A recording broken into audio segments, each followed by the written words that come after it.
Blessings, everyone. This is Dale. Thank you so much for joining with me today on the Word Podcast. We're continuing our examination of the idea of by faith.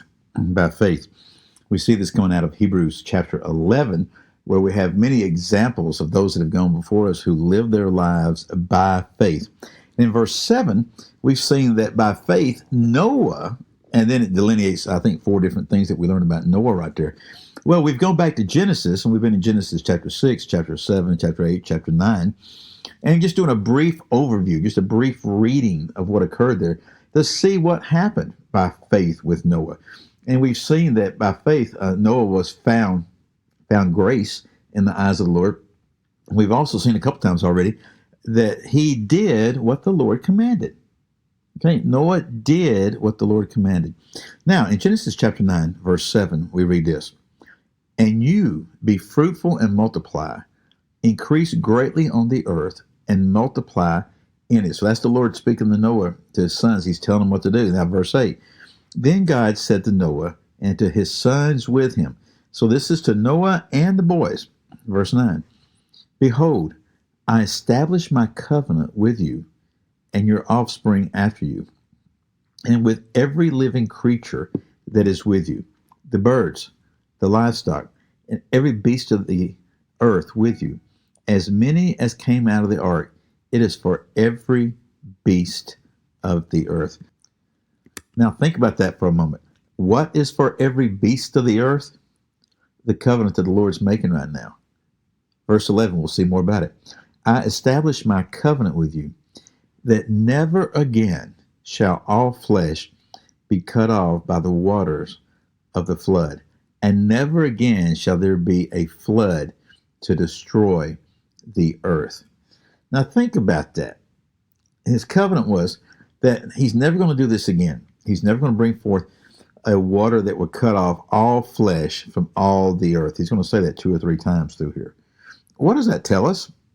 Does that not give us some insight to something that we looked at a few episodes back and sort of gave some insight and answer to, but didn't really answer forthrightly?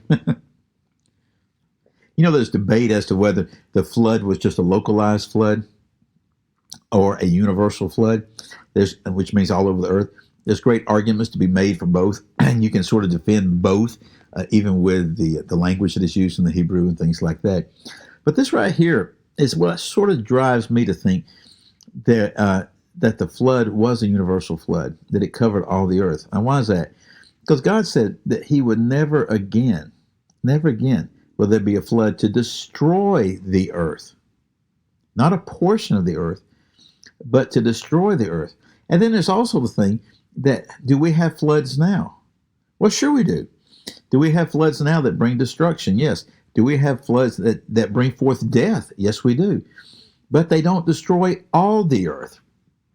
They don't eradicate all of mankind or all the animals.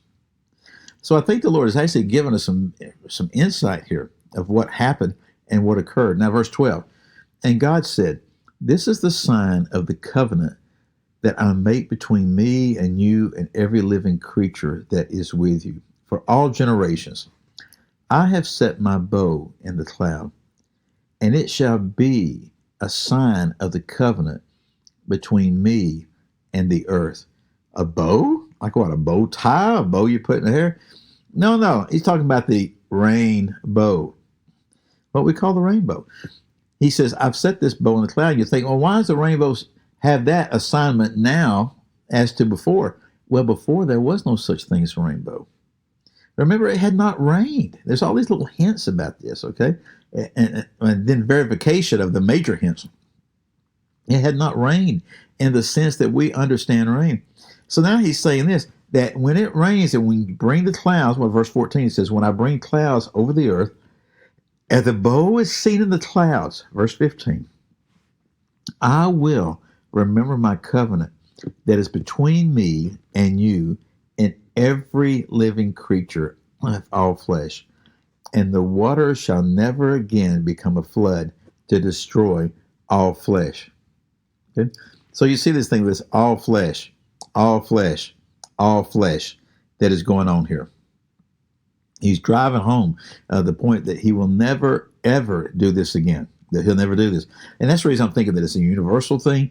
He's claiming and saying that this covenant will protect all mankind. Now, is there will be a time judgment and wrath by God? Oh yeah, oh yeah, there will be. There will be a time of judgment. There will be a time of wrath of God. But even then, we see that it's by fire, and it doesn't destroy everything. Okay. Now let's finish these last two verses about the bow. Verse 16.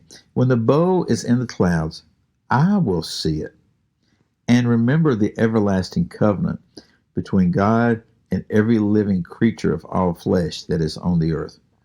Verse 17, God said to Noah, this is the sign of the covenant that I have established between me and all flesh that is on the earth. So the Lord has established his covenant. He says that when the bow's in the cloud, that he will see it and remember the everlasting covenant. You know, when there were covenants made, there was often a sign given of a covenant. We see it in our society. The covenant relationship of marriage, usually the sign that is given is a ring, something like that. And you know the shape of a ring, it's round. So is the rainbow. From our perspective here on earth, we only see half of it. Okay, you know the arch shape of a rainbow. But, and boy, this is great. If we're thinking anthropomorphically, from God looking down from heaven, looking down upon the earth, if you've ever flown in an airplane and seen a rainbow from above, I have. It's a circle.